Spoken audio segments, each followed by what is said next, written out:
सुभाषचन्द्र नेमाङको मृत्युको कारण रहस्यमय राख्यो सरकारले, पोस्टमार्टम नगरी गर्यो दाह संस्कार। सुभाषचन्द्र नेमाङले केपी शर्मा ओलीलाई भनेका थिए संविधान जारी गर्न रोकिए देश नै सकिन्छ। सुभाषचन्द्र नेमाङलाई सम्झिँदै ओलीले लेखे संविधान रोक्ने दबावलाई उहाँले स्वीकार्नु भएन, बरु नाकाबन्दी खेप्नुभयो। 1 किलो सुन तस्करी प्रकरणमा तरुण दलका नेता संलग्न, उनको दुवै गाडी प्रयोग भएको पुष्टि। प्रधानमन्त्री पुष्पकमल दाहाल प्रचण्ड भोलि न्युयोर्क जाँदै त्यतिबाट चीन भ्रमणमा जाने। संविधान सभाका अध्यक्ष सुभाषचन्द्र नेमाङको निधनमा प्रतिनिधि सभाबाट शोक प्रस्ताव पारित। आज प्रतिनिधि सभाको बैठक बस्दैछ। के छन् त सम्भावित कार्यसूची, यसबारे सम्पूर्ण जानकारी। ढाका कुमारलाई धारिलो हतियार प्रहार भनेर लेखेर भ्रम फैलाउने युवक परि पक्राउ। सांसदहरू भन्छन् सांसदमा आजैदेखि सुभाषचन्द्र नेमाङको अभाव खड्कियो। प्रधानमन्त्री पुष्पकमल दाहाल प्रचण्डको चीन भ्रमणमा 12वटा सम्झौता तथा समझदारी पत्रमा हस्ताक्षर हुने। डाक्टर कुट्नेलाई पक्राउ गर्न कानुन बमोजिम मुद्दा चलाउन पनि प्रधानमन्त्री पुष्पकमल दाहाल प्रचण्डको निर्देशन। एकीकृत समाजवादी पार्टी लुम्बिनी सचिवद्वारा पार्टी परित्याग। ढाका कुमार श्रेष्ठसँग पैसा मागेको आरोप लागेका नेतामाथि छानबिन भइरहेको सन्तोष परिवारको भनाई। सुनको अनुसन्धान सकिएपछि विमानस्थल भन्सारका कर्मचारीहरूले रोके आन्दोलन। खेलाडीलाई प्रधानमन्त्रीको आग्रह, सरकारले घोषणा गरेको पुरस्कार पाइँदैन कि भन्ने चिन्ता नलिनुहोस्। सङ्खुवा सभा कारागारमा कैदी मृत्यु प्रकरणमा 7 प्रहरी र 8 कैदी बन्दीलाई पूर्वपक्षका लागि थुनामा पठाउन आदेश।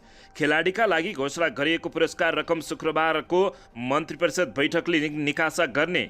सुन तस्करी प्रकरणमा शक्तिशाली जोगाउने प्रहरीको अनुसन्धान। ओरालीमा सिआइबीको साग। सुन तस्करी प्रकरणमा सिआइबीले प्रतिवेदन सरकारी वकिललाई बुझाए पनि अनुसन्धान भने जारी राख्ने। विश्वका 100 उदयमान नेताको सूचीमा काठमाडौँका मेयर बालेन्द्र शाह। चिकित्सक कुट्नेमाथि कडाभन्दा कडा कारबाही गर्न राष्ट्रिय स्वतन्त्र पार्टीका सभापति रवि लामिछानेको माग। पाकिस्तानलाई हराउँदै श्रीलङ्का एसिया कपको फाइनलमा।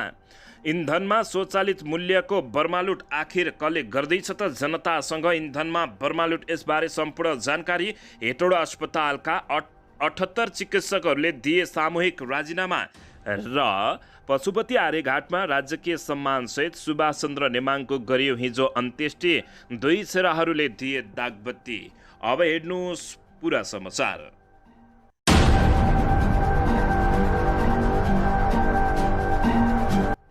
दर्शक महानुभावहरू नमस्कार। नेपाली न्युज टिभीको न्युज बुलेटिन खबरमा यहाँहरूलाई हार्दिक स्वागत छ। सदाझै आज पनि तपाईँहरूमाझ देश तथा विदेशका महत्त्वपूर्ण समाचार अपडेटका साथ उपस्थित भइसकेका छौँ। दर्शक महानुभावहरू, हामीलाई तपाईँहरूले कहाँदेखि हेर्दै हुनुहुन्छ, नेपाल भए जिल्ला र ठाउँको नाम लेख्नुहोला। यदि विदेशमा हुनुहुन्छ भने आफू रहेको देशको नाम पनि लेख्न नभुल्नुहोला। र हाम्रो च्यानल नेपाली न्युज टिभीलाई अहिलेसम्म पनि सब्सक्राइब गर्नुभएको छैन भने सब्सक्राइब गर्नुहोला, साथै सँगै रहेको बेल आइकनलाई दबाउन पनि नभुल्नुहोला। आउनुहोस् दर्शक महानुभावहरू, आजको पहिलो तथा विशेष खबरतर्फ लागौँ। दर्शकबिन, संविधान सभाका अध्यक्ष तथा नेकपा एमालेका उपाध्यक्ष सुभाषचन्द्र नेमाङको मृत्युको कारण के हो, नखुलाई परिवार र सरकार मिलेर दाह संस्कार गरेका छन्। सोमबार दिनभर सक्रिय रहेका सुभाषचन्द्र नेमाङको सोमबार बेलुका अचानक मृत्यु भएको थियो। यस्तो मृत्युको कारण खुलाउन पोस्टमार्टम गर्न आवश्यक हुन्छ, तर परिवारका सदस्यले पोस्टमार्टम गर्न मानेनन्। चिकित्सकहरूले पनि चासो दिएनन्। राजकीय सम्मानसहित अन्तिम संस्कार गरिएको सरकारले समेत सुभाषचन्द्र नेमाङको मृत्युको कारण पत्ता लगाउन चासो नदेखाएपछि यति बेला फेरि प्रश्न उठ्ने हो कि भन्ने प्रश्न उठेको छ। दर्शकबिन, यसैबीच यता सुभाषचन्द्र नेमाङलाई नेकपा एमालेका अध्यक्ष एवं पूर्व प्रधानमन्त्री केपी शर्मा ओलीले सम्झेका छन्। नेमाङले ओलीलाई संविधान जारी गर्न रोकिए देश नै सकिन्छ भन्दै भनेको शब्दको केपी शर्मा ओलीले सम्झना गरेका छन्। नेकपा एमालेका अध्यक्ष केपी शर्मा ओलीले सुभाषचन्द्र नेमाङले संविधान निर्माणका क्रममा खेलेको भूमिकाको स्मरण गरेका हुन्। भदौ 26 गते बिहान हृदयघातका कारण निधन भएका सुभाषचन्द्र नेमाङको बिहिबार पशुपति आर्यघाटमा अन्त्येष्टि गरिएको हो। नेमाङलाई अन्तिम विदाई गरेर फर्किएपछि आफूले 8 वर्ष अगाडि संविधान निर्माणका क्रममा उनले खेलेको भूमिकालाई स्मरण गरेको केपी शर्मा ओलीले बताएका छन्। चौतर्फी दबावका बीचमा सुभाषचन्द्र नेमाङले संविधान जारी गर्नमा महत्त्वपूर्ण भूमिका खेलेको केपी शर्मा ओलीको भनाइरहेको छ। ओलीले भारतीय विदेश सचिव नेपाल आएर फर्किएपछि नेमाङले तत्कालीन प्रधानमन्त्री सुशील कलेलालाई भेटेर अतालिँदै आफूलाई भेट्न आएको स्मरण गरेका छन्। उहाँले अलि हडबडाउँदै भन्नुभयो, डरलाग्दो स्थिति छ। 3 गते संविधान जारी गर्नबाट रोकियो भने संविधान मात्रै होइन सबै बर्बाद हुनेछ। यस्तो भयो भने त देश नै सकिन्छ। केपी शर्मा ओलीले सुभाष चन्द्र नेमाङले भनेको त्यो शब्दलाई निकै भावुक हुँदै सम्झिएका छन्। यसैबीच नेकपा एमालेका अध्यक्ष एवं पूर्व प्रधानमन्त्री केपी शर्मा ओलीले पार्टीका दिवंगत उपाध्यक्ष सुभाष चन्द्र नेमाङको अडानकै कारण 2072 असोज 3 गते नेपालको संविधान जारी भएको बताएका हुन्। मंगलबार निधन भएका नेमाङको बिहीबार दिउँसो पशुपति आर्यघाटमा अन्तिम संस्कार गरिएको छ। नेमाङलाई अन्तिम विदाई गरेर फर्किएका ओलीले 72 सालमा संविधान सभाको अध्यक्ष रहेका सुभाष चन्द्र नेमाङको अडान र सक्रियताकै कारण संविधान जारी गर्न सम्भव भएको बताएका छन्। उनले लेखेका छन्, प्रिय साथी सुभाष चन्द्र नेमाङलाई सदाका लागि विदाई गरेर आर्यघाटबाट फर्किएपछि आज मैले 8 वर्ष अघि यसै समयको डायरीको पाना पल्टाएँ। उनले सामाजिक सञ्जाल फेसबुकमा लेखेका छन्, त्यस कठिन बेलाको दृश्य आँखा अगाडि आयो। नेपालमाथि नाकाबन्दीको हल्ला चलिरहेको थियो। सुरक्षाको कारण देखाएर सीमानाकामा गाडी रोकिन थालिएका थिए। भूकम्पले ठूलो क्षतिबाट उठ्न सकेका थिएनौँ। अत्यावश्यक इन्धनको अभावले बजारमा हाहाकार सुरु भइसकेको थियो। संविधान जारी गर्ने समयमै विभिन्न जातीय, क्षेत्रीय र धार्मिक समूहलाई उत्तेजित बनाउने काम हुँदा पनि त्यसलाई सम्हालेर संविधान जारी गर्न सफल भएको केपी शर्मा ओलीले बताएका छन्। दर्शक पनि यसैबीच यता गत मंगलबार बिहान त्रिभुवन विमानस्थलबाट करिब 1 केजी 960 ग्राम सुन प्रहरीले बरामद गरेको थियो। यसैमा 1 किलो सुन तस्करीमा तरुण दलका नेता संलग्न भएको खुलासा भएको छ। उनको दुवै गाडी प्रयोग भएको पुष्टि भएको छ। दर्शक बिन सुन काभ्रे खानीखोला गाउँपालिका 3 का बाबुलाल दोङले मलद्वारमा लुकाएर ल्याएका थिए। हिमालयन एयरलाइन्स मार्फत मंगलबार बिहान दुबईबाट उनी काठमाडौँ आएका थिए।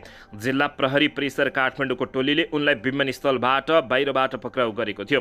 उनलाई पछ्याउँदै गएको प्रहरी टोलीले सुन लिन आउने काभ्रेको रोसी गाउँपालिका 3, घट्टेकोलाका जगत लामा र महाभारत गाउँपालिका 3 सानै पोखरा घर भई बनेपा बस्दै आएका मिङवाङ दोर्जे साङताङसम्म प्रहरी पुगेको थियो। उनीहरूसँगै प्रहरीले सुन लिने प्रयोग भएको क्रेटा गाडी र बुलेट बाइक पनि बरामद गरेको छ। जिल्ला प्रहरी परिसर काठमाडौँका प्रवक्ता कुमोद ढुङ्गेलका अनुसार दोर्जे र जगतसँगै बागमती प्रदेशको 01/57/9960 नम्बरको क्रेटा गाडी र बागमती प्रदेशकै 02/03/85/17 नम्बरको बुलेट बाइक पनि बरामद गरेको थियो। उच्च प्रहरी स्रोतका अनुसार उक्त क्रेटा र बाइक दुवै काङ्ग्रेस तरुण दलका नेता विकास लामा भन्ने विकास युङजङको रहेको खुलासा भएको छ। विकास लामाको नाममा रहेको एक गाडी करिब 1 किलो सुन तस्करीमा प्रयोग भएको प्रहरीले दावी गरेको छ।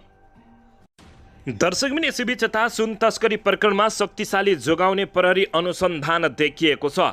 ओरालीमा सिआइबीको शाखा गएको भन्दै सबैले आलोचना गरेका छन्।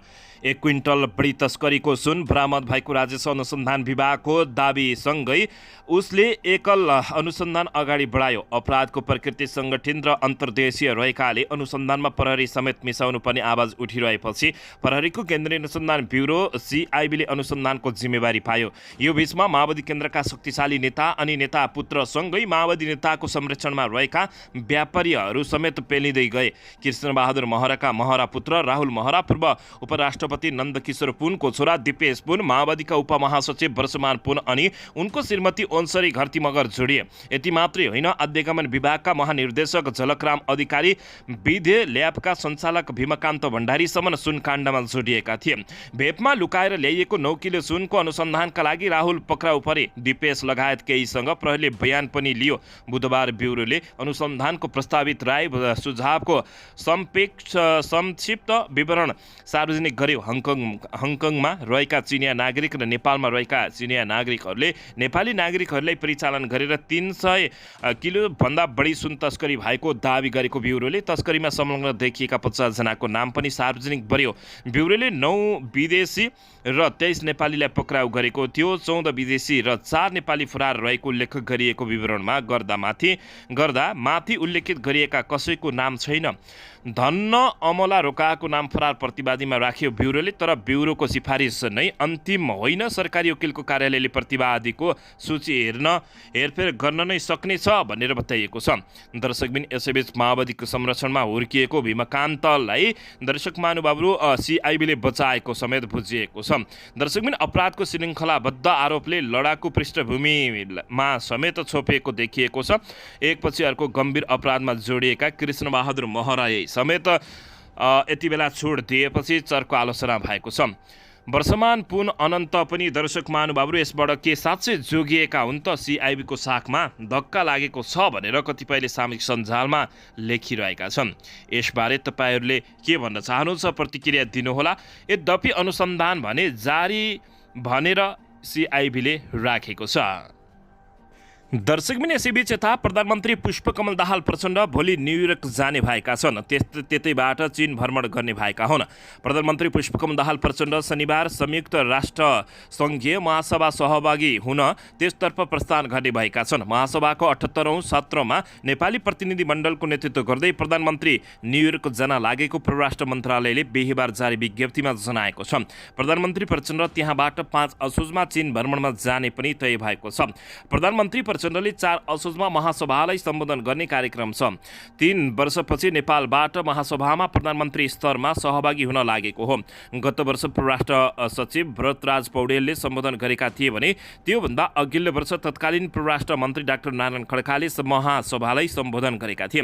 प्रधानमन्त्री प्रचण्ड महासभामा सहभागी हुने प्रतिनिधिमण्डलका प्रमुखहरूको सम्मानमा अमेरिकी राष्ट्रपति जो बाइडेनद्वारा आयोजित स्वागत समारोहमा पनि सहभागी हुने कार्यक्रम छ। यो कार्यक्रम 2 असोजका लागि तय भएको छ। यद्यपि स्वागत समारोहमा अमेरिकी राष्ट्रपति जो बाइडेनसँग द्विपक्षीय साइडलाइन वार्ता गर्ने समय हुँदैन। बाइडेनले प्रतिनिधिमण्डललाई स्वागत गर्ने र तस्बिर खिचाउने कार्य मात्रै गर्ने बताइएको छ। न्युयोर्कमा रहँदा प्रधानमन्त्री प्रचण्डले संयुक्त राष्ट्रसङ्घको दिगो विकास लक्ष्य सम्बन्धी सम्मेलन तथा जलवायु महत्त्वाकांक्षाका सम्मेलनमा सहभागी हुने कार्यक्रम छ। यो साइडलाइनमा हुने महत्त्वपूर्ण कार्यक्रम हो। प्रधानमन्त्री प्रचण्डले संयुक्त राष्ट्रसङ्घका महासचिव एन्टोनियो गुटेरस लगायतका उच्च अधिकारीहरूसँग भेटवार्ता गर्ने कार्यक्रम रहेको परराष्ट्र मन्त्रालयले जानकारी दिएको छ। दर्शकबिन यसै सभालाई सम्बोधन गरेपछि प्रधानमन्त्री पुष्पकमल दाहाल प्रचण्ड चीन भ्रमणतर्फ लाग्ने जानकारी प्राप्त भएको छ। दर्शकबिन यसैबीच यता प्रतिनिधि सभाले संविधान सभा अध्यक्ष एवं नेकपा एमालेका उपाध्यक्ष सुभाषचन्द्र नेमाङको निधनमा शोक प्रस्ताव पारित गरेको छ। सभामुख देवराज घिमिरेले बैठकमा राखेको शोक प्रस्ताव सभाले सर्वसम्मतले पारित भएको छ। बैठकले सुभाषचन्द्र नेमाङको निधनप्रति भावपूर्ण श्रद्धाञ्जली अर्पण गर्दै शोक सन्तप्त परिवार प्रति गहिरो संवेदना प्रकट गरेको छ। यसअघि राष्ट्रिय सभाले वर्तमान प्रतिनिधि सभाको सदस्य सुभाषचन्द्र नेमाङको निधनमा शोक प्रस्ताव पारित गरेको थियो। बैठकमा पूर्व सभामुख समेत रहेका नेमाङको चिर आत्माको शान्तिको कामना गर्दै 1 मिनट मौन धारणा समेत गरिएको थियो। प्रतिनिधि सभाको अर्को बैठक भदौ 29 गते दिउँसो 1 बजे बस्ने बताइएको छ, अर्थात् आज 1 बजे बस्ने बताइएको छ। सुभाषचन्द्र नेमाङ नेकपा एमाले पार्टीको तर्फबाट 2084 साल र 2052 सालमा राष्ट्रिय सभा सदस्य, 2056 सालमा प्रतिनिधि सभा सदस्य, 2063 सालमा पुनर्स्थापित प्रतिनिधि सभा सदस्य र व्यवस्थापिका सांसद सदस्य, 2072 मा रूपान्तरित व्यवस्थापिका सांसद सदस्य, 2074 मा 2079 मा प्रतिनिधि सभा सदस्य भएका थिए। सुभाषचन्द्र नेमाङ विक्रम सम्वत 2063 मा पुनर्स्थापित प्रतिनिधि सभाको सभामुख, 2063 सालमै व्यवस्थापिका सांसदको सभामुख तथा 2065 साल र 2070 सालको संविधान सभाको अध्यक्ष भएका थिए। दर्शकबिन यसैबीच आउनुहोस् अर्को समाचारतर्फ लाग्यौँ। राष्ट्रिय स्वतन्त्र पार्टीका बर्खास्तमा परेका पूर्व सांसद ढाका कुमार श्रेष्ठलाई अज्ञात समूहले धारिलो हतियार प्रयोग गरी घाइते बनाएको दुष्प्रचार गर्ने युवक पक्राउ परेका छन्। विद्युतीय कारोबार ऐन 2063 विपरीतको कसुर साइबर अपराधमा स्याङ्जाको आदिखोला गाउँपालिका 5 ठुली बहराका 35 वर्षीय सूर्यबहादुर रेग्मी पक्राउ परेका हुन्। राष्ट्रिय स्वतन्त्र पार्टीका निवर्तमान सांसद तथा विवादास्पद व्यक्ति डाक्टर डाक्टर डाका कुमार श्रेष्ठलाई अज्ञात समूहले उनकै निवास अगाडि धारिलो हतियार प्रयोग गरेको छ। उनलाई मणिपाल शिक्षण अस्पतालमा उपचारका लागि लगिएको छ। उनको अवस्था चिन्ताजनक रहेको डाक्टरबाट जानकारी लेखेर रेग्मीले भदौ 22 गते फेसबुकमा फोटोसहित पोस्ट गरेका थिए। उनी यति बेला पक्राउ परेका छन्। सूर्य रेग्मी नामको फेसबुकबाट उक्त स्ट्याटस पोस्ट भएपछि डाक्टर श्रेष्ठले भदौ 23 गते नै जिल्ला प्रहरी कार्यालयमा अनर्गल प्रचारकले भरम फैलाएकाले आवश्यक अनुसन्धान गरी कारबाहीको माग गर्दै निवेदन दिएका थिए।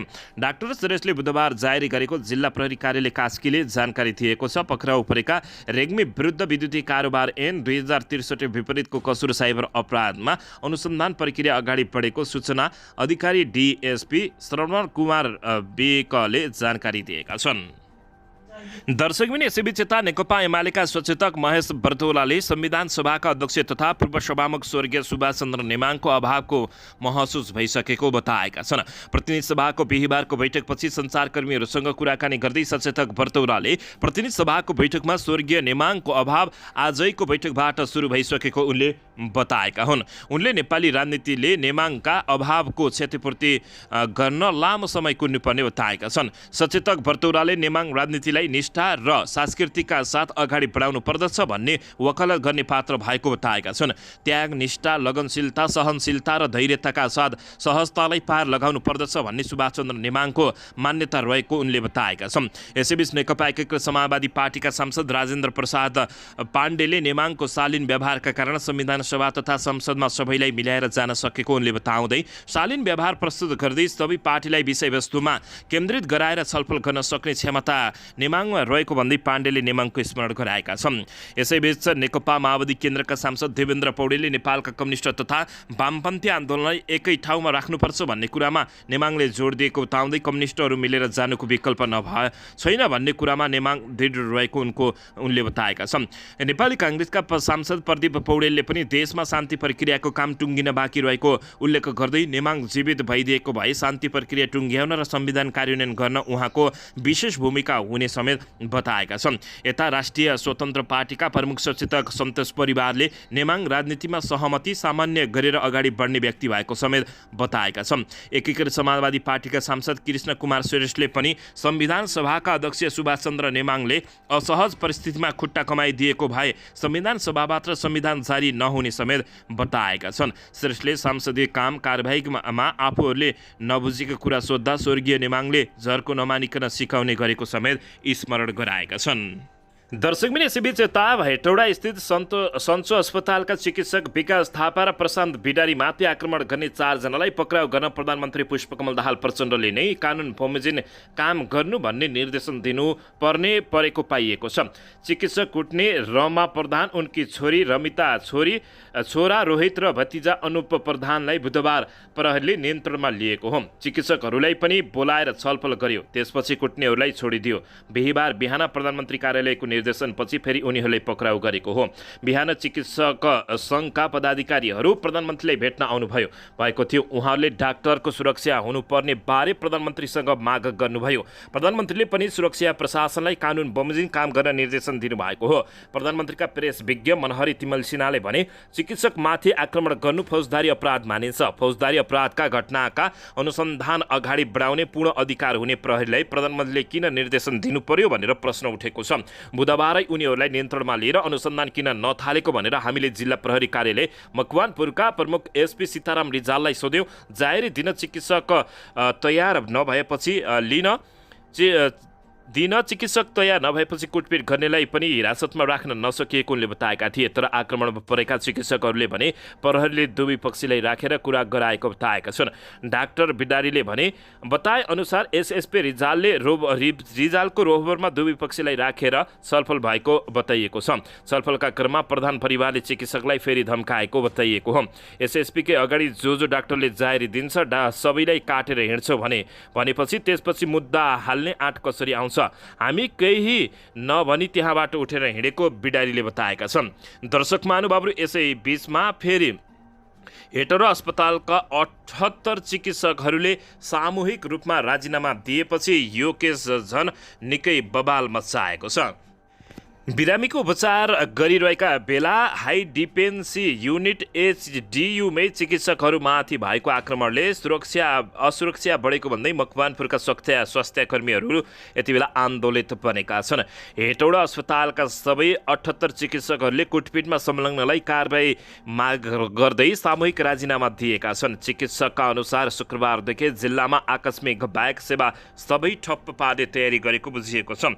बुधबार बिहान हेटौडा एक भिन्तुपाना स्थित सञ्च अस्पतालमा चिकित्सकमाथि साङ्गतिक आक्रमण भएको थियो। आक्रमणमा परि एनेस्थेसिया डाक्टर प्रशान्त बिडारी र डाक्टर विकास थापा घाइते भएका छन्। बिडारीको आँखा र अनुहारमा चोट लागेको छ र भने थापाको गाला र अनुहारमा सुन्निएको छ।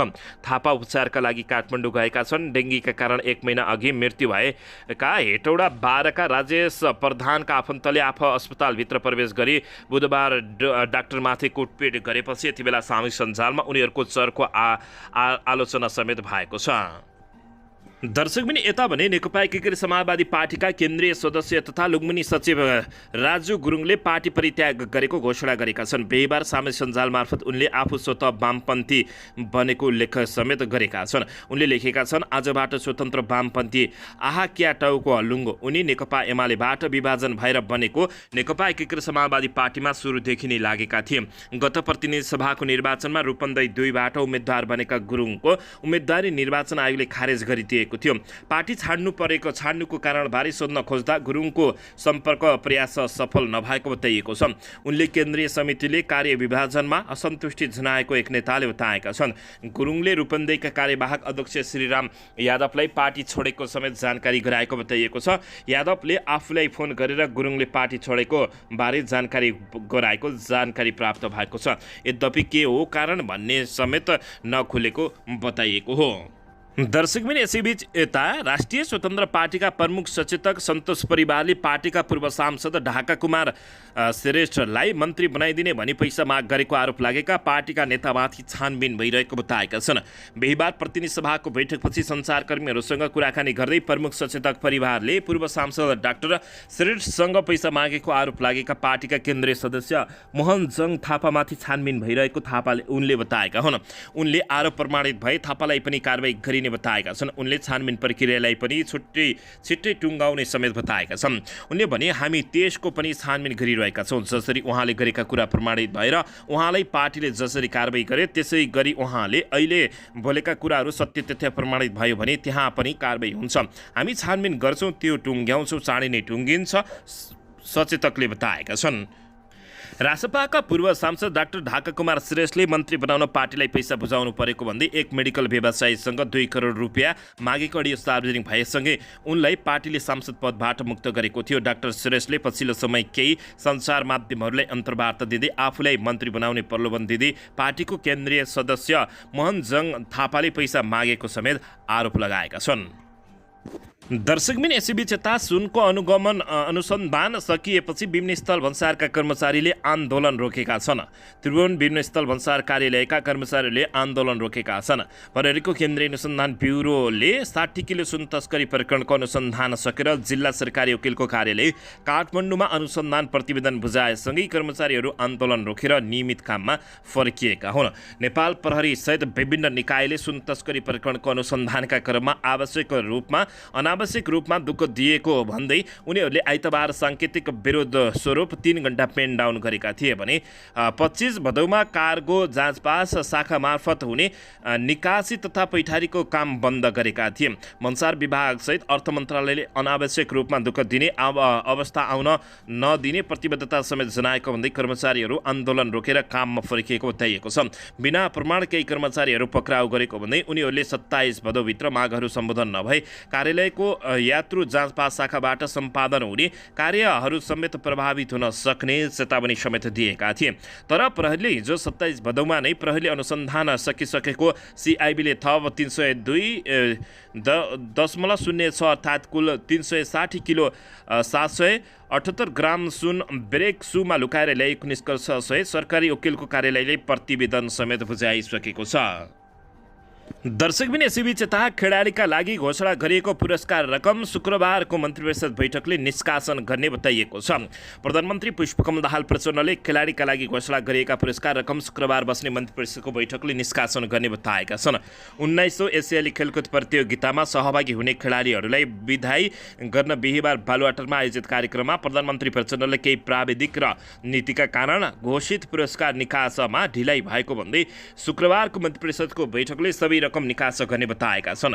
खेल क्षेत्रको विकास राष्ट्रिय विकासको महत्त्वपूर्ण आधार भएको भन्दै प्रधानमन्त्री प्रचण्डले यस क्षेत्रसँग सम्बन्धित सम्पूर्ण नीतिहरूको प्रभावकारी कार्यान्वयन गर्न अपर्याप्त नीतिहरू निर्माण गर्न र संस्थागत एवं संरचनागत विकासका साथै क्षमता अभिवृद्धि गर्न सरकार प्रतिबद्ध रहेको बताएका छन्। उनले खेल क्षेत्रमा लगानी वृद्धि गर्ने खेलाडीहरूको आत्मविश्वास आत्मस्वाभिमान प्रोत्साहन पुरस्कारका साथै प्रवृत्ति विकासमा थप योगदान गर्ने राज्यको भूमिकालाई थप प्रभावकारी बनाउने र जिम्मेवारी बनाउन सरकार प्रयत्नशील रहने धारणा व्यक्त गरेका छन्। असोज 6 गतेदेखि 21 गतेसम्म चीनको हाइङ झाओमा आयोजना गरिएको 29औं एसियाली खेलकुद प्रतियोगितामा विश्वका 45 देशको सहभागिता रहनेछ, जसमा नेपालको तर्फबाट 29 खेलाडीमा 127 जना महिला र 126 जना पुरुष गरी 253 जना खेलाडीले प्रतिस्पर्धा गर्ने जानकारी प्राप्त भएको छ। दर्शकबिन यसैबीच यता पाकिस्तानलाई हराउँदै श्रीलङ्का एसिया कपको फाइनलमा पुगेको छ। खेल रोमाञ्चक भएको थियो। Defending champion Sri Lanka Asia cup 2023 को फाइनलमा पुगेको छ। बिहिबार श्रीलङ्काले सुपर 4 मा पाकिस्तानलाई 2 विकेटले हराउँदै फाइनलमा पक्का गरेको हो। अब 17 तारिकमा उपाधिका लागि भारतसँग श्रीलङ्का भिड्नेछ। कोलम्बोको आर प्रेमदास स्टेडियममा टस जितेर पहिले ब्याटिङ गर्दै पाकिस्तानले 7 विकेटको क्षतिमा 252 रन बनाएको थियो। डीएलएस मेथड अन्तर्गत श्रीलङ्कालाई 252 रनकै लक्ष्य प्राप्त भएको थियो। श्रीलङ्काले 42 ओभरमा 8 विकेट गुमाउँदै जित हासिल गरेको हो। खेलभरि निकै रोमाञ्चक भएको जानकारी प्राप्त भएको छ। दर्शकबिन यसैबीच यता संसारमा यस्ता मुलुक बिरलै होलान् जसले बाह्य मुलुकबाट कम मूल्यमा वस्तुको खरिद गरी मुलुकभित्र महँगोमा बिक्री गर्दै मनज्ञ नाफार्जन गरेको होस्। हो दर्शक महानुभावहरू, गरिब जनताको ढाड सेक्ने गरी वस्तुको मूल्य निर्धारण गरेर मुलुक र जनताको हित तथा कल्याणमा सरकार अगाडि बढेको बताउन पछि नपर्ने मुलुकमा नेपाल पर्दछ। विशेष गरी पछिल्लो समय पेट्रोलियम पदार्थमा स्वचालित मूल्य प्रणाली लागू गरेको बहानामा नेपाल सरकारको पूर्ण स्वामित्वमा रहेको नेपाल आयल निगम एनओसीले मनपरी मूल्य निर्धारण गरी आम नागरिकको दैनिक नै असहज बनाइदिएको छ। एनओसीले गत 31 असारदेखि पूर्ण स्वचालित रूपमा प्रणालीमा पेट्रोलियम पदार्थको मूल्य निर्धारित गर्न थालेको छ। स्वचालित प्रणालीको नाममा विगत 1 महिनामै एनओसीले पेट्रोलमा 18 रुपियाँ र डिजेलमा 24 रुपियाँ प्रति लिटर मूल्य वृद्धि गरिसकेको छ। मूल्य वृद्धिले आम जनता बिहान बेलुकाको खर्च कसरी धान्ने भनेर पिरोलिरहेको समयमा एनओसीले भने स्वचालित मूल्य प्रणाली सुरु भए तापनि करिब 1 अर्ब 68 करोड नाफा सुनिश्चित गरिसकेको छ। दर्शक महानुभावहरू, यो नीतिलाई तपाईँहरूले के भन्न चाहनुहुन्छ? इन्धनमा स्वचालित मूल्यको बर्मा लुट भएको राजधानी दिल्लीले बताएको छ। दर्शक महानुभावहरू, पेट्रोलियम पदार्थमा स्वचालित मूल्य प्रणाली हुँदा पनि स्वचालित मूल्य प्रणाली नअप्नाई सरकारले जनताको हित र कल्याणलाई हेर्नुपर्छ भनेर कतिपयले आवाज समेत उठाएका छन्। पेट्रोलियम पदार्थमा स्वचालित मूल्यको चर्चा अहिले चले पनि यसअघि नै एनओसीले 2071 साल असोजमा पहिलोपटक पेट्रोल, डिजेल र मट्टितेलमा यो प्रणाली लागू गरेको थियो। त्यसबेला अन्तर्राष्ट्रिय बजारमा आएको उतार चढाव र राजनीतिक हस्तक्षेपका कारण स्वचालित मूल्य प्रणाली पूर्ण रूपमा कार्यान्वयन हुन सकेको थिएन। अहिले पुनः यस प्रणालीको सुरुवात गरिएको छ। यसको कार्यान्वयनका लागि पेट्रोलियम पदार्थ तथा ग्यासको स्वचालित मूल्य प्रणाली कार्यविधि 2080 पारित गरिसकेको एनओसीले जनाएको छ। दर्शक महानुभावहरू, तर जनताको अवस्था हेरेर यो नीति कार्यान्वयन गर्नुपर्ने कतिपयले बताइरहेका छन्। दर्शकबिन यसैबीच यता राष्ट्रिय स्वतन्त्र पार्टीका रासपाका सभापति रवि लामिछानेले चिकित्सकहरूको कुटपिटप्रति खेद प्रकट गर्दै कारबाहीका लागि सरकारको ध्यान आकर्षण गराएका छन्। बिहिबार सामाजिक सञ्जाल मार्फत यस्ता क्रियाकलापहरूलाई अराजकताको पराकाष्ठ भनेका छन्। चिकित्सकमाथिको कुटपिट अराजकताको पराकाष्ठ हो। लापरवाही र जटिलता आम जनजीवनले सजिलै छुट्याउन सकिने कुरा हुँदै होइन, उनले भनेका छन्। त्यसैले कुनै पनि बहानामा हुने यस्ता क्रियाकलापप्रति खेद प्रकट गर्दछु। थियो। चिकित्सक कुट्ने माथि कडाभन्दा कडा कारबाही होस्, गृहमन्त्रीज्यू गम्भीर ध्यान आकर्षण गराउन चाहन्छु। हेटौडाको सन्चो अस्पतालमा बिरामी हेरेर फर्किने क्रममा हेटौडा अस्पतालमा कार्यरत एनेस्थेसिया विभागका डाक्टर प्रशान्त भिडारी र सन्चो अस्पतालमा कार्यरत डाक्टर विकास थापामाथि केही युवाहरूले हातपात गरेको भिडियो यति बेला सामाजिक सञ्जालमा भाइरल भएको छ। केही समय अघि चितवनमा मृत्यु भएका एक बिरामीका आफन्तहरूले अस्पतालभित्रै प्रवेश गरेर डाक्टरमाथि कुटपिट गरेका हुन्। कुटपिट गर्ने बिरामीका मृतकहरूको श्रीमती र छोराछोरी सहित 4 जनालाई प्रहरीले पक्राउ गरेको छ। उनले रवि लामिछानेले भनेका छन्, गृहमन्त्रीज्यू चिकित्सक कुट्नेमाथि कडाभन्दा कडा कारबाही होस् भन्दै रवि लामिछानेले माग गरेका हुन्। दर्शक महानुभावहरू, यसैबीच यता चिकित्सकलाई आक्रमण गर्ने 4 जना पक्राउ परेका हुन्। मकवानपुरको हेटौडा उपमहानगरपालिकामा रहेको सन्चो अस्पतालका चिकित्सक द्वय विकास थापा र प्रशान्त भिडारीलाई भदौ 27 मा आक्रमण भएको थियो। चिकित्सकलाई आक्रमण गर्ने मध्ये 4 जना पक्राउ परेका छन्। स्थानीय रमा प्रधान, रमिता प्रधान, रोही प्रधान र अनुप प्रधानलाई पक्राउ गरेको जिल्ला प्रहरी कार्यालय मकवानपुरले जानकारी दिएको छ। यसैबीच स्वास्थ्यकर्मीले आक्रमण गर्नेहरू विरुद्ध सामूहिक उजुरी दिने समेत तयारी गरिएको छ। वार्ताको नाममा पीडित चिकित्सकहरूलाई नै हतोत्साहित गर्ने काम भएपछि सामूहिक रूपमा मुद्दा दर्ता गर्ने निष्कर्षमा पुगेको राष्ट्रिय स्वास्थ्यकर्मी महासङ्घ मकवानपुरका अध्यक्ष भोला चौलागाईले जानकारी दिएका छन्। यसैबीच प्रशासन र प्रहरीले दोषीलाई कारबाही गर्न चासो नदेखाएको भन्दै उजुरी दर्ता गर्नुको सट्टा दोषीलाई उन्मुक्ति दिने प्रयास भइरहेको अध्यक्ष चौलागाईको भनाइरहेको छ। घटनापछि छलफलका लागि जिल्ला प्रहरी कार्यालयमा उजुरी दर्ता नगराउन दबाब दिएको तथा दोषीले डाक्टरलाई काट्छु भन्दा समेत एसपी सीताराम रिजाल निरह बनेको स्वास्थ्यकर्मीको आरोप रहेको छ। यसैबीच नेपाल चिकित्सक सङ्घ, नेपाल औषधि व्यवसायी सङ्घ, राष्ट्रिय स्वास्थ्यकर्मी महासङ्घ मकवानपुरले प्रेस विज्ञप्ति जारी गरी दोषीलाई कारबाहीको माग गरेका छन्। आक्रमण गर्नेलाई कारबाही नभए स्वास्थ्यकर्मीले आन्दोलन गर्ने समेत चेतावनी दिएका छन्।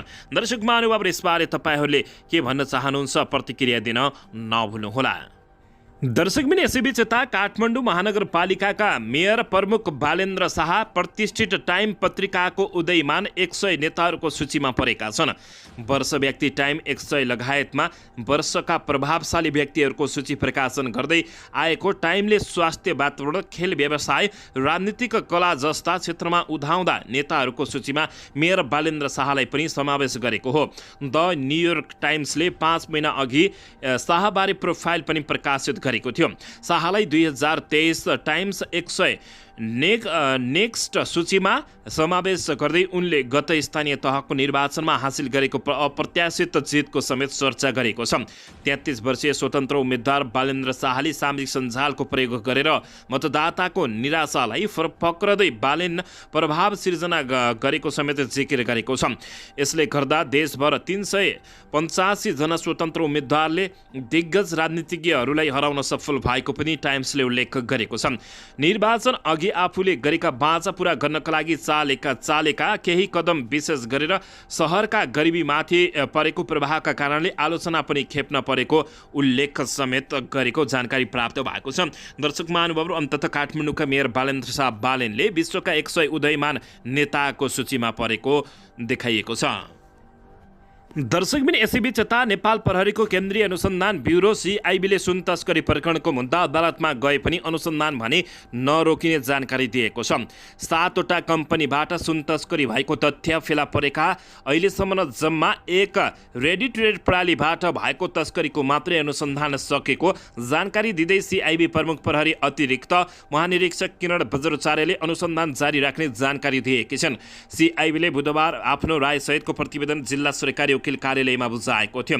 सरकारी वकिल कार्यालयका अनुसार 1-2 दिनमै मुद्दा अदालत जाँदैछ। तर 7 कम्पनीबाट 362 किलो सुन तस्करी प्रकरण भएको तथ्य पत्ता लगाए पनि अहिलेसम्म जम्मा 60 किलो 716 ग्राम मात्रै सुन बरामद भएको छ।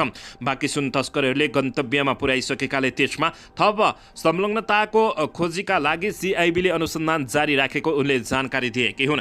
गत साउन 3 गते राजस्व अनुसन्धान विभागको टोलीले हङकङबाट बेरेक्सुमा हालेर ल्याएको उक्त सुन सिनामङ्गल स्थित भन्सार कार्यालय अगाडिबाट बरामद गरेको थियो।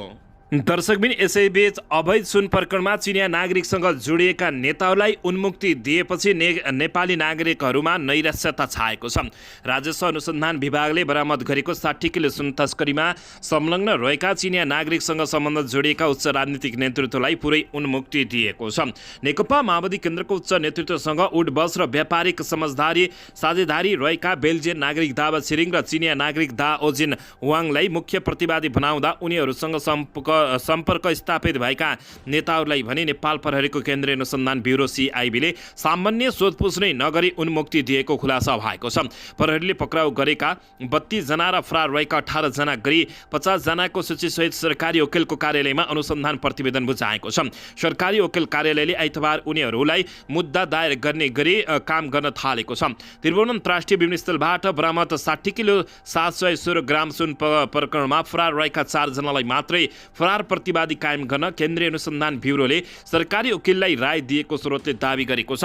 चीनको सिचुवान प्रान्त घर भएका लेरुङ गोम्बो बाराका भोला सरप व्यवसाय जीवन चलाउने र रोल्पा घर भएकी अमला रोकालाई फरार प्रतिवादी कायम गरिएको छ। चिनिया लोरुङ गोम्बोले तिब्बतियन मूलका बेल्जियन नागरिक दावा छिरिङका भाइ नाता पर्दछन्। दर्शक महानुभावहरू, अमला रोका दावाकी पत्नी हुन्। ब्युरोले बुधबार पत्रकार सम्मेलन गरेर 18 जना फरार भएको जानकारी दिएको थियो। तर 4 जना बाहेक अन्य आरोपीको ठेगाना भने नखुलेको हुनाले प्रतिवादी कायम गर्न नसकेको CIB ले जानकारी दिएको छ। दर्शक महानुभावहरू, तर अवैध सुन प्रकरणमा चिनिया नागरिकसँग जोडिएका नेकपा माओवादी केन्द्रका शीर्ष नेता तथा उनीहरूका छोराहरूलाई उन्मुक्ति दिएको सरासर देखिएपछि यति बेला निकै ठुलो हैलाखैला मचिएको छ। मोबाइलको बहानामा राजनीतिक कनेक्सन नजोडिएको समेत बताइएको छ। दर्शकबिन 60 किलोग्राम सुन तस्करीमा जोडिएका भए पनि पूर्व उपराष्ट्रपति नन्दबहादुर पुनका छोरा दिपेश पुन र पूर्व सभामुख कृष्णबहादुर महराका छोरा राहुल महरालाई प्रहरीले प्रतिवादी नबनाएपछि यति बेला सरकारमाथि नै प्रश्न उठेको छ। दर्शकबिन यसैबीच यता संविधान सभाका अध्यक्ष तथा नेकपा एमालेका उपाध्यक्ष सुभाष चन्द्र नेमाङको सम्झनामा नेता भीम रावलले कविता लेखेका छन्। दिवंगत नेता नेमाङ प्रति श्रद्धाञ्जली सहित कविता समर्पित गरेको भीम रावलले उल्लेख गरेका छन्। यही 26 भदौमा नेमाङको निधन भएको थियो। आज राजकीय सम्मानका साथ उनको अन्त्येष्टि भएको छ। नेमाङ नेपाली राजनीतिमा भद्र नेताको रूपमा परिचित थिए। भीम रावलले श्रद्धाञ्जली भन्दै लेखेका छन्, सुन्तला बारी इलामको डाँडा अँध्यारो भयो नि, सुबास ढल्दा ढल्कियो सुबास नै गयो नि, अनुहार तिम्रो अगाडि आउँछ देशको कानुनमा, उकला घुम्ती कुल्सेको सँगै विगतको जीवनमा। उनले यस्तै भावुक पोस्ट गरेका छन्। पूर्व र पश्चिम जोडौला भन्थ्यो हितमा समाजको, मुस्कुराई भन्दै अपेक्षा गर्यौँ उज्यालो आघातको, यात्रामा तिमी अथक सधैँ गन्तव्य छुनलाई, जनजानको मनमा बस्न सक्ने मानव हुनुलाई उनले यस्तो लेखेका छन्। सम्झना मात्र जीवित छन्, अब छोडेर गइहाल्यो, अन्ततः क्षितिज कहाँ हो विलीन क्षणमा भइहाल्यो, सुकर्म तिम्रा मर्ममा हाम्रा सधैँ रहनेछन्, श्रद्धा सुमन अर्पण गर्दछु भरि छ अति मनमा भन्दै दर्शक महानुभावहरू, अन्ततः सुभाष चन्द्र नेमाङको सम्झनामा नेता भीम रावलले कविता लेखेका छन्। दर्शकबिन यसैबीच यता नेपाल भारत खुल्ला सिमानामा CCTV जडान गर्न सर्वोच्च अदालतले आदेश दिएको छ। सर्वोच्च अदालतले नेपाल र भारत बीचको खुल्ला सिमानामा CCTV जडान गर्न सरकारको नाममा अन्तरिम आदेश जारी गरेको छ। वरिष्ठ अधिवक्ता चन्द्रकान्त ग्यावालीले समेत प्रधानमन्त्री तथा मन्त्री परिषदको कार्यालय सिंहदरबारलाई विपक्षी बनाएर दायर गरेको रिटमा सर्वोच्च अदालतले उक्त आदेश दिएको हो। सर्वोच्च अदालतका न्यायाधीश द्वय प्रकाशमान सिंह राउत र पुरुषोत्तम भण्डारीको संयुक्त इजलासले नेपालको सार्वभौमिकता, भौगोलिकता, अखण्डता, राष्ट्रिय एकता, नेपालको हक हित, सीमानाका सुरक्षा र सिमाना क्षेत्रमा हुने आपराधिक गतिविधि नियन्त्रणका लागि सरकारको नाममा आदेश जारी गरेको छ। नेपाल भारत बीच खुल्ला सिमाना व्यवस्थापन नियमन सन्धि सम्झौताको पुनर्अवलोकन र सीमा अतिक्रमण रोक्नुपर्ने मुख्य मागदावी सहित दायर गरिएको रिट सर्वोच्च अदालतले खुला सिमाना व्यवस्थापन तथा नियमन गराउन आदेश दिएको हो। विक्रम सम्वत 2073 सालमा परमादेश माग गर्दै दायर गरिएको रिट निवेदनमाथि 2078 साल वैशाख 12 गते फैसला भएको थियो, तर फैसलाको पूर्ण पाठ 2080 भदौ 27 गते मात्रै सर्वोच्च अदालतले सार्वजनिक गरेको हो। दर्शक महानुभावहरू यसैबीच आउनुहोस् अर्को समाचारतर्फ लागौँ। प्रधानमन्त्री पुष्पकमल दाहाल प्रचण्ड नेतृत्वमा संयुक्त राष्ट्र सङ्घको महासभामा सहभागी हुन जाने नेपाली प्रतिनिधि मण्डलको सूचीबाट मुख्य सचिव डाक्टर वैकुण्ठ अर्याल र राष्ट्रिय सुरक्षा सल्लाहकार शङ्कर दास बैरागीको नाम हटाइएको छ। प्रतिनिधि मण्डललाई चुस्त बनाउन अर्याल र बैरागीकै अनुरोधमा उनीहरूको नाम हटाइएको प्रधानमन्त्रीको सचिवालयले जानकारी दिएको छ। प्रधानमन्त्रीको भ्रमण टोलीबाट मुख्य सचिव र सुरक्षा सल्लाहकार हटेका छन्। चिकित्सक पनि नलग्ने जानकारी प्राप्त भएको छ। स्रोतका अनुसार अब नेपालबाट अमेरिकाको न्युयोर्कमा हुने राष्ट्र सङ्घको 78औं महासभामा सहभागी हुन जाने नेपाली प्रतिनिधि मण्डलमा मात्र 9 जना हुने बताइएको छ। प्रधानमन्त्रीले प्रतिनिधि मण्डल सूचीबाट आफ्नो निजी चिकित्सकहरूको नाम समेत हटाएको स्रोतले बताएको छ। यसअघि न्युयोर्क जाने सूचीमा मुख्य सचिव, राष्ट्रिय सुरक्षा सल्लाहकार र निजी चिकित्सकहरूको नाम राखिएको थियो। मुख्य सचिव र राष्ट्रिय सुरक्षा सल्लाहकारहरूले आफ्नो सम्बोधन गर्ने कार्यक्रम नरहेको जानकारी पाएपछि उनीहरू आफैले आफ्ना नाम हटाउन सुझाव दिएका हुन्। त्यसपछि उनीहरूको नाम प्रतिनिधि मण्डलबाट हटाइएको जानकारी प्राप्त भएको छ। प्रधानमन्त्री प्रचण्ड राष्ट्र सङ्घको महासभामा भाग लिन भदौ 30 गते साँझ न्युयोर्क प्रस्थान गर्ने कार्यक्रम रहेको छ। उनको ट्रान्जिट दोहामा रहेको छ। प्रधानमन्त्रीको न्युयोर्क जाने प्रतिनिधि मण्डलमा परराष्ट्र मन्त्री एनपी साउद, परराष्ट्र सचिव भरतराज पौड्याल, परराष्ट्रको UN महाशाखाकी प्रमुख तथा सहसचिव सेवा लम्साल, शिष्टाचार महापाल दिलीप कुमार पौडेल, 1 जना शिष्टाचार अधिकृत, प्रधानमन्त्रीका 2 जना सुरक्षा कर्मी र 1 जना पत्रकार रहेका छन्। प्रधानमन्त्री प्रचण्डको न्युयोर्कबाट सिधै चीन जाने कार्यक्रम रहेको छ। उनको चीन भ्रमणमा असोज 6 गतेदेखि सुरु हुने जानकारी प्राप्त भएको छ। दर्शकबिन यसैबीच आउनुहोस् अर्को समाचारतर्फ लागौँ। देशका 3 तहका रिक्त रहेका जनप्रतिनिधिहरूको पदपूर्तिका लागि उपनिर्वाचन हुने भएको छ। निर्वाचन आयोगका अनुसार हाल देशका 22 स्थानमा जनप्रतिनिधिविहीन रहेको छ। तीमध्ये सबैभन्दा धेरै स्थानीय तह अन्तर्गत 17 जना वडा अध्यक्ष पद रिक्त छन्।